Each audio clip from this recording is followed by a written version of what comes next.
Go ahead. Let's do this. The Cult of Hockey podcast by the faithful and for the faithful in oil country and around the world. I'm David Staples of the Edmonton Journal, So, and I'm here tonight with Bruce McCurdy, who uh, who I started the go button and Bruce hadn't created his mountain to so he could center the camera in his face, but he is high ready level now. camera. Yes. He is ready now. Welcome, Bruce. Hey, David, how you doing tonight? Yeah, pretty good. Pretty good, Bruce. It was a beautiful day today, and I got out, Great. was walking around Twilliger Dog Park in the late afternoon, and that was really nice and beautiful day. And uh, a very frustrating hockey game, but there were some good things in that hockey game. Um, the Oilers lose 4-3 to the Montreal Canadiens. It was a game where Oiler fans are currently going crazy on the internet, social media, attacking the referees, and I think As justifiably they so. It should. was it was one of the Worst. easily poorest officiated games of the year. Yep. It was a very oddly officiated games because like usually, like I understand they let the odd cross checking. That seems to be cross checking seems to be allowed. I mean, Larson's getting away with a ton of cross checking this year, so I'm not necessarily upset by the lack of calls on the cross checking plays, but NHL referees do not allow tripping. And there was Really? two, three trips, mostly the Oilers being tripped, just tripped outright that were not called. And it was just mystifying, Bruce. I didn't get it. Mm-hmm. Yeah. No, it was pretty. And we'll get into a little bit more Yeah, detail we as will. well. All right, Bruce, this is our two good things, two bad things, and two numbers podcast. What is your good thing? I'm going to go with the late Edmonton comeback as they tried to pull a 4-1 deficit out of the fire with uh, in the last 3 minutes of play. They after Montreal went ahead 4-1 and won the coach's challenge, and the Oilers got a penalty. That was the point where the officials decided it was safe to call penalties on Montreal, and a high stick double minor was called, and it led to an Edmonton, well, a 4-on-4, and then an Edmonton power play where they pulled Mike Smith, and the big three, Nugent Hopkins from McDavid and Draisaitl, connected for a 4-2 goal with a little bit more than 2 minutes on the clock. And of course, that was the end of the penalty. So then it was 5-on-5 or even strength the rest of the way, 6-on-6, I guess is a fair way to put it. And they pulled Smith again, and again they connected when Jesse Puljujärvi made a terrific mid-air deflection of Connor McDavid's point shot while simultaneously screening Jake Allen in the Montreal cage, and that made it 4-3. And they did pour it on in the last minute, other than about 15 seconds that they wasted clearing the zone after a bungled play at the point by Tyson Barrie trying to keep the puck in, and then poor communication between Oilers that just didn't get the zone cleared. At least simultaneously, one guy went out, another guy came in at the same time, so they never were all out at once, which you need to be. And Montreal smartly took advantage of that to kill maybe 12 seconds. I don't know, it was too long. Seconds are at a premium in a 4-3 game, and the announcers already announced the last minute of play. But they even poured it on after that, and Draisaitl took a hard shot on net, and the rebound went right to Puljujärvi, and if he connected, he had an open net, but the puck hopped on him, and it just sort of he didn't completely whiff, but it just kind of went nowhere when he whacked at it, and it was one of those ones you either get it or you don't, and he didn't. But they came on hard at the end and had Montreal sweating bullets there in the dying seconds for sure. So credit for that. They made this game close when it really looked like it wasn't going to end close at all. Yeah, it was a little bit of excitement at the end, although it never felt like the Oilers were going to win this game. I thought right from the start the Oilers were flat as a pancake, and I thought Really. Montreal just played with more desperation throughout Mm-hmm. the game. It's unfortunate that some of that desperation wasn't penalized as it might have been, uh, but so be it. My good thing, Bruce, was Connor McDavid, who just was. The Oilers were outshot 9-11 when he was on the ice, but if you're rating him by that, you're getting it wrong. He created 5 grade A scoring chances, or was integral to 5 grade A scoring chances at even strength. He created 4 more on the power play, so 9 major contributions to grade A chances this game. He didn't make one mistake on a grade A chance against, according to our evaluation at least. And that's just 2 fantastic games in a row. I think he hates the Habs as much as I do, probably more. I find the Montreal Canadiens to be an easy team to hate right now. Although I think the referees might have contributed to that tonight. So his first big play was his first major contribution to a grade A chance was his goal, his first goal there, and he took a great stretch pass from Caleb Jones, and there was a Montreal line change, and he steamed up the ice and beat the goalie, raising the puck in the crease, going top shelf. Just a beautiful goal. There was all night long, though, like just before I came on, Bruce, I review all the scoring chances one more time to have them fresh in my mind. And as I'm flipping through them, it's just McDavid, Right. just this wave of McDavid attacking. It was so impressive. There was another nice play in the second period where Chris Russell actually rushes the puck up the ice, feeds it over to McDavid, and McDavid, beautiful pass right to back on Russell's stick, and he gets a great tip shot. Move to the third period. We see Nurse gather up the puck again on a Montreal line change at his own blue line. He passes it up to Draisaitl. Nice stretch pass to Draisaitl across the ice, who puts it over to McDavid in full flight, and he just charges in again on net and gets a partial breakaway and a great shot on net. Then there's the 2 great backhand passes. You've already talked about those goals, but from McDavid, Right. and Draisaitl set up Nugent Hopkins, and then a nice outside shot from McDavid on Puljujarvi's tip shot. So it was just endless McDavid. And I have a feeling, Bruce, when it's no longer endless McDavid on the Edmonton Oilers, we are going to feel a great lacking in our life as sports fans. So enjoy this right now, right here, right now, because these nights are very special with this player. Yeah, well, tonight was a night we had to have a virtual thumb wrestle as to who got to name our good thing, because we both zeroed in on the same individual who was certainly the driver of Edmonton's attack in this game, and he did amp it up, but 3 points. I mean, when you lose 4-3 and you got one guy with 3 points, he's not the one you point the finger at the end of the night. You do not. Your bad thing, Bruce. I got two. Let me guess what your bad thing was, Bruce. Let me just have a little guess. I'm not going to guess. It's obvious. That was a rhetorical guess. I got 2 fingers to point at my bad things tonight, and they were tonight's referees, Eric Frick and Kendrick Frack, that were the starting referees, and I thought they had an atrocious game. Dumb and Dumber. They were, yeah, they were. Well, let's not call anything. Let's let the boys play. Boys will be boys, and I mean, if there's a head rolling on the ice in the corner there, well, hey, that's just hockey. That's Colin Campbell hockey. That's what we want to see. And I was particularly enraged at the treatment that Leon Draisaitl received.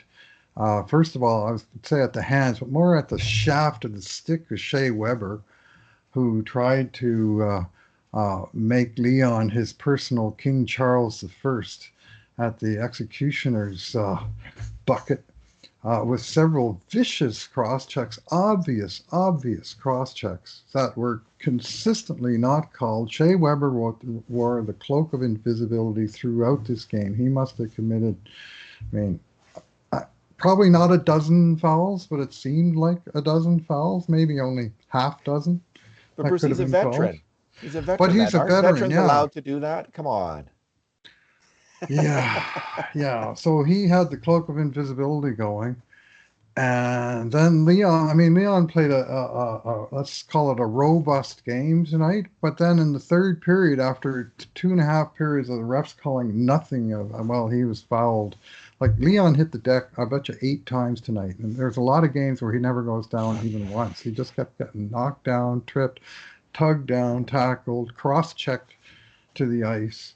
And then in the third period, he took a shot on net. The rebound went into the corner.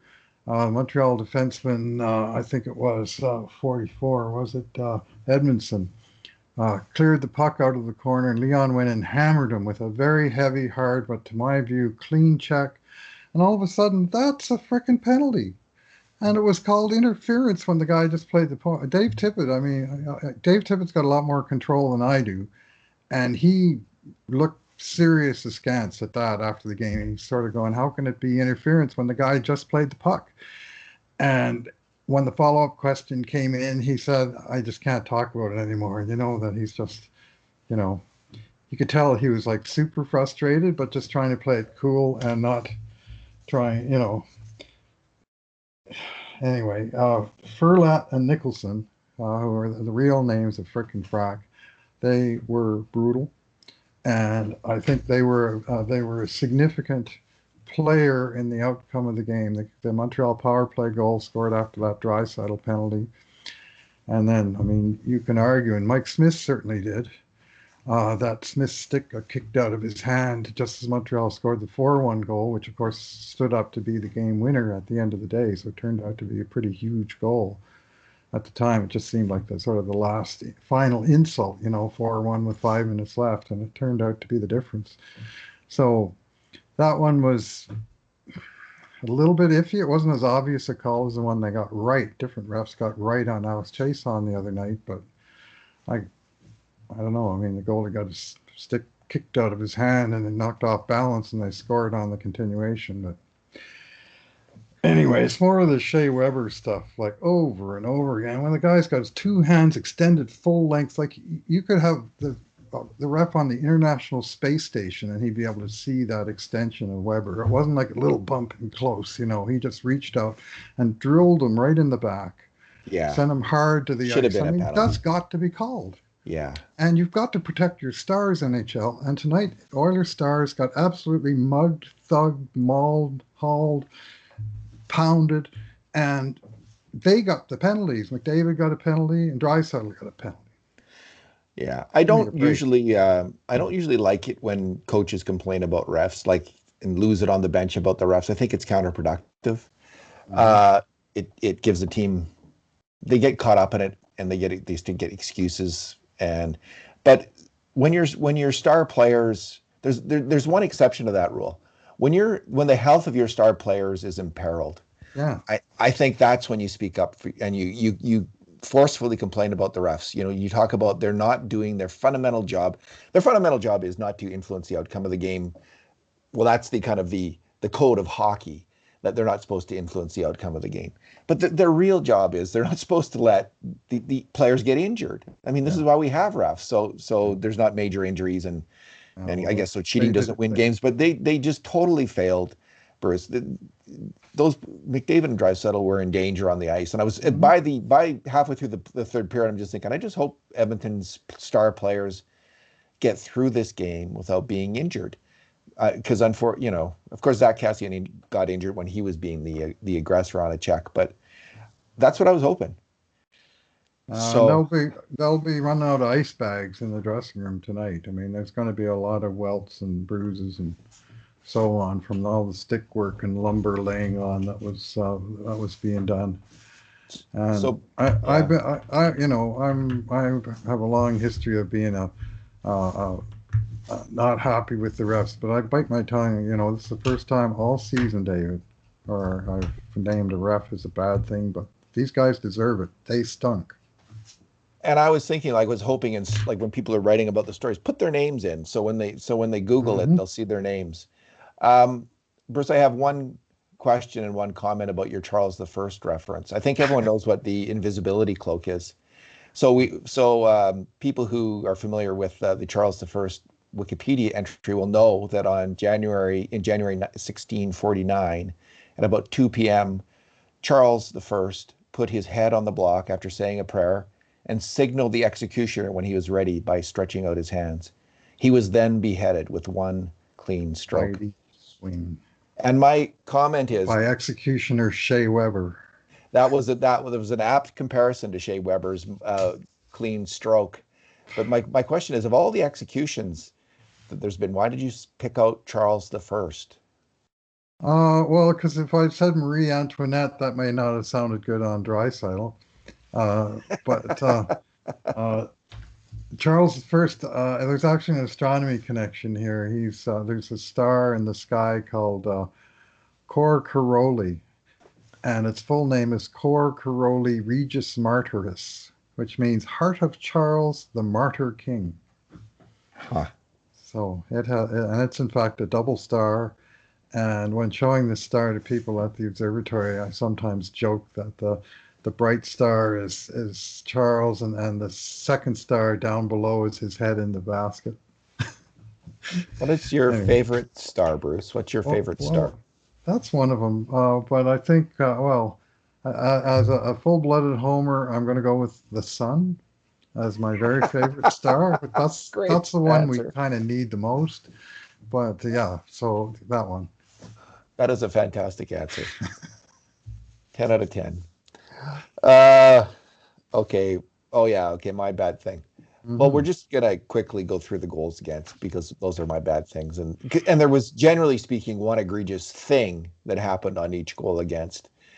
Although the first one was a bit more of a team effort. It starts with Montreal rushing the puck fast. Kotkaniemi through the neutral zone, and Puljujarvi fails to slow him down. And you just, like, the number one job of the forwards in that neutral zone is to slow down those guys, and he just comes barreling with a head of steam. Makes it hard on the defense. But Bear, Kotkaniemi cuts into the middle of the ice, and Bear goes with him, which he's kind of pulled out of position. But the reason he goes with him is Nurse is so far back, he's given up so much gap that there's a big open space there. So both of the defensemen there kind of make a mistake, and they leave essentially Kotkaniemi is open to make a pass to the wide open Arturi Lehtinen, who's going into the net, and he scores. And that was just a cluster frack. Yeah, it was multi-layered cluster frack by three players there, so not good. That's a good one. The second goal, you're not going to see this. You haven't seen this too often this year. Adam Larsson get flat out beat on a rush and on a goal against, but he got flat out beat. He kind of got tripped up a little bit in the center or the neutral zone area. So he wasn't quite set and like going back. He wasn't as set to skate quickly backwards as he might have otherwise been, but Anderson just powered around him. So there's not little else to say about that goal. The third goal, this was the power play goal on the Draisaitl penalty. And I don't know, Josh Archibald gets the puck on the boards, and he surprises everyone, probably even himself, by putting it on his own net. Mike Smith is a bit shocked and kind of pumps it back out, and it's deposited in the net by Tyler Toffoli. Well, you missed the first mistake. First mistake was Jack Michaels talking about how great the Edmonton penalty kill was about 4 seconds before Archibald threw it away like that. So that was, as soon as he said that, I'm going, oh no. And disaster ensued quickly. You know what? I have to say, Jack Michaels and Louis DeBrusque are just a fantastic. They're good. Michaels, he's not my favorite in some ways, but I got to say he brings the emotion and the excitement game after game. When he took over from Rod, I was such a Rod Phillips fan. It took me a long time to warm up to Jack. Maybe because I was just such a Rod fan, right? And I don't know if I ever completely did on the radio, but I think his TV work is as good as I'm seeing right now in terms of play-by-play. He is fantastic. And I've also, in the past, in Louis' first incarnation as a color commentator, I was critical of him. I think he's come such a long way as a commentator. He's so smooth, and he's interesting. He says interesting things. He's more pointed than he used to be. That was my main criticism, that he was never critical. But he ranks up there with Craig Simpson right now in terms of providing just interesting, solid color commentary, so we're lucky. So I'll forgive Jack for saying what he said there, Bruce. The other thing that happened there was Archibald was trying to hit Darnell Nurse with the pad. Like he kind of got it in the corner and he was on his backhand for clearing it and he sort of looked around and thought, I'll pass it to Nurse. And Nurse, for whatever reason, broke away from the Edmonton net up ice. And I mean, there was no real reason for him to leave his position. So Archibald's pass to Nurse instead went behind Nurse and right on net. And Smith just punted the rebound right onto the. Like he didn't react well at all. Then the fourth goal, what did you call it? A fustercluck? Is that it? Yeah, that was another one, but of a different variety because, well, not some people might not, who are listening to this podcast, might not have seen the play. So essentially, the puck gets shot from the point. It rebounds off the boards, and there's kind of a chance at the side of the net against Smith, and he's kind of goes behind the net, and he's coming back out. Josh Anderson's skating by and he clips his stick and takes his stick out of Mike Smith's hands, grabs the puck and puts it in the net. So Smith has no goalie stick, and the Oilers made a coach's challenge. I think it was probably the right call, Bruce. Under the circumstance, like with 5 minutes left and down, I mean, it was worth the gamble. And as it turned out, the gamble failed, but the penalty that the Oilers took for challenging was quickly killed off by the double minor that Montreal took. But it was.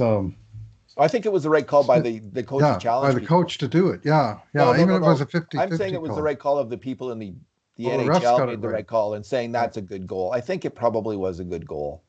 Mm-hmm. Do you disagree? Well, I mean, he certainly made contact with Smith's stick and, knocked him off balance and so on. But I think the ruling was he was just outside the blue paint, so it's fair game, I guess.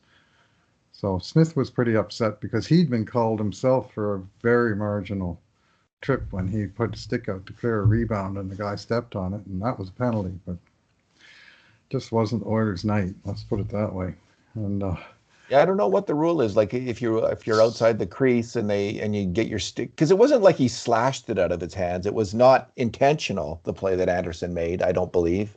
Although maybe you believe otherwise. So well, he kind of dragged his skate through there. I think he knew what he was doing, but it was, sort of, he was entitled to the space, and that was what the ruling was, that Anderson was entitled to go there, and he just skated through the check of Mike Smith's stick. So anyway, that one, I mean, I'm not going to rip on the refs necessarily for that call, but it was just another call that didn't go Edmonton's way. Let's put it that way. But at least a case can be made on that one that as you've tried to do, that they got it right. That it was, certainly a marginal call. And I mean, if they'd have called that against, if they'd have called that against Montreal, what would they have said to Corey? It was good for Tippett to challenge that call. I agree. He made the right call to challenge it because it could have gone Edmonton's way. It's like a 51-49 call, I think. It was very close of who's it's going to go for. All right, what's your number, Bruce? Oh, okay. Well, I'm going to go right back to the same two guys that I singled out. Well, last game I singled out three guys, Bear, Nurse, and Barry. But tonight it was Bear and Nurse right from the beginning, as projected in our last podcast. But tonight they just didn't have it. And I mean, early on in the game, Nurse landed a couple or three thundering hits, and I thought he was really into it. But his play, he just wasn't.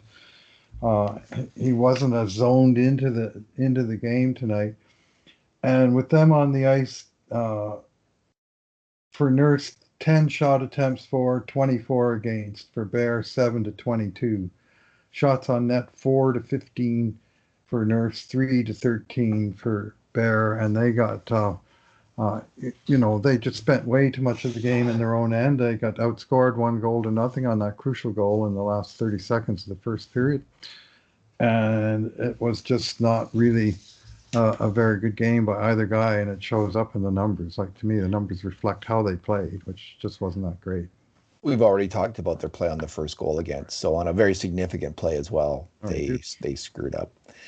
Yeah, Bruce, I agree with you. And for all the fans who have been lobbying very hard and hoping very hard for Baroners to be put together on the first pairing, that was not an auspicious debut.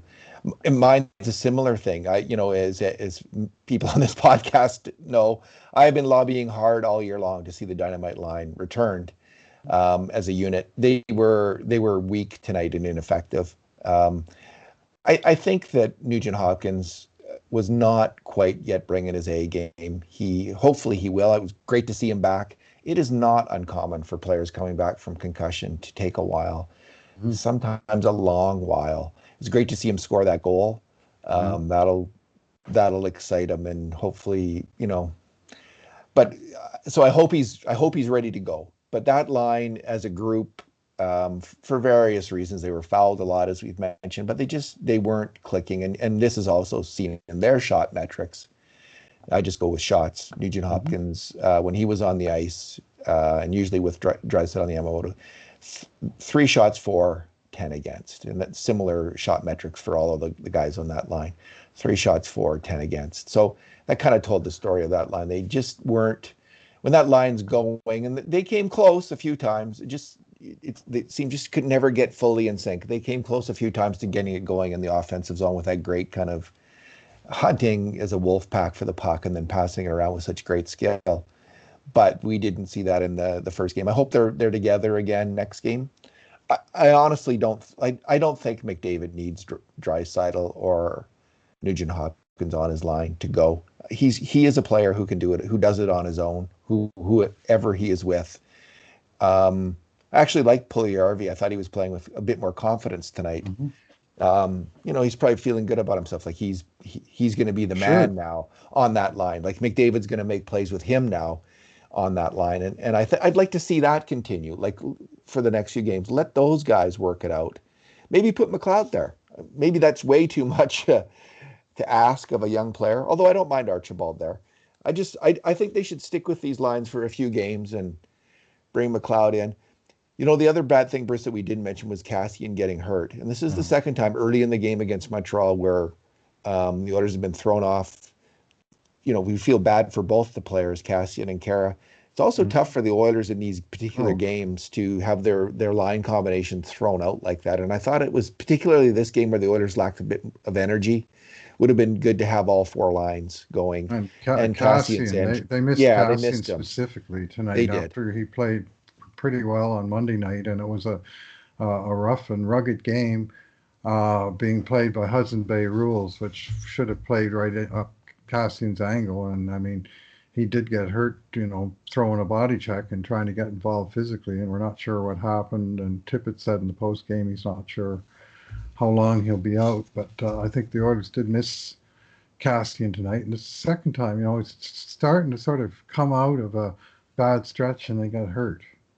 So it's just not, doesn't seem to be his year. So as for your comment on the dynamite line, I saw tonight, I didn't see Kyle Yamamoto very good at all. Like I didn't think he handled the puck well. I didn't think he made plays. Puck went through his stick a few times, and he's had a lot of good games, but this wasn't one of them. Hudson Bay rules. It is an informal word to describe a style of play where there are no penalties called. But how does it relate to the Hudson's Bay? Do you know? I don't know. I don't see it. Uh, Hudson's Bay rules.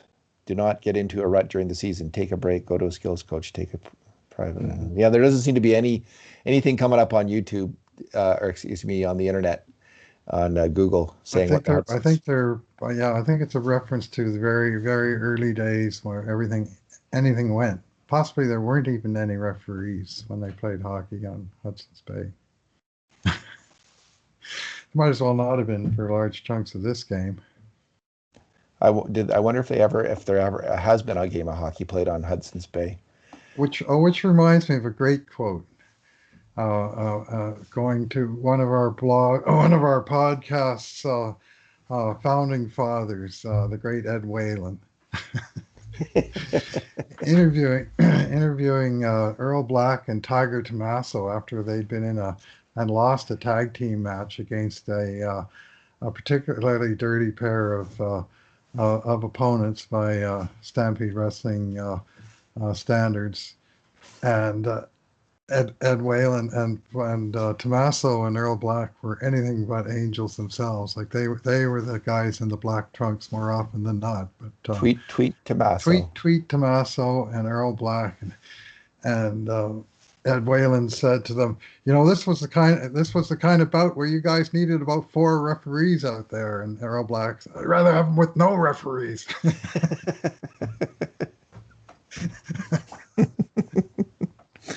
Who was your favorite Stampede wrestler, Bruce? Oh, it had to be Tor Kamada.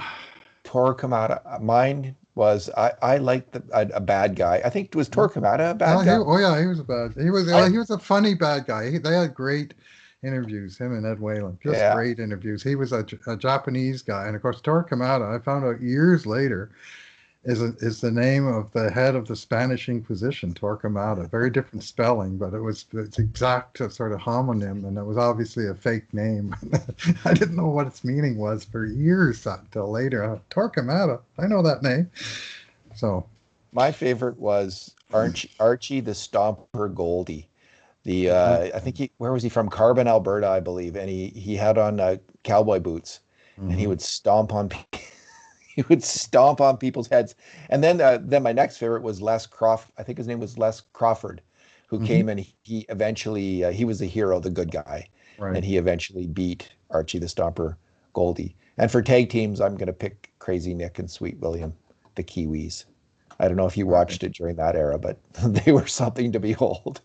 I came on board in 71, and that first winter of 71, 72, my brother and my dad and I would watch Stampede Wrestling every Saturday afternoon, and then my brother went back east, and I still watched it from time to time, but I sort of followed it sort of fanatically for a year or so there, and it was a lot of fun.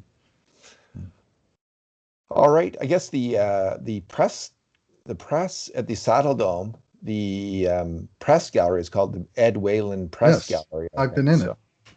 I think you mentioned that before on the podcast. Yeah, I went down to see Oklahoma City play a couple games in Calgary, and I got to sit in the Ed Whalen press box or broadcast center or something. Anyway, it's named after Ed Whalen, and deservedly so. A legend in Calgary and really across Alberta. So that gave me a warm feeling to be in the Ed Whalen Broadcast Center. Okay, so the Oilers play not till Monday. Is that correct? Yeah, I got 4 days to have ice packs applied.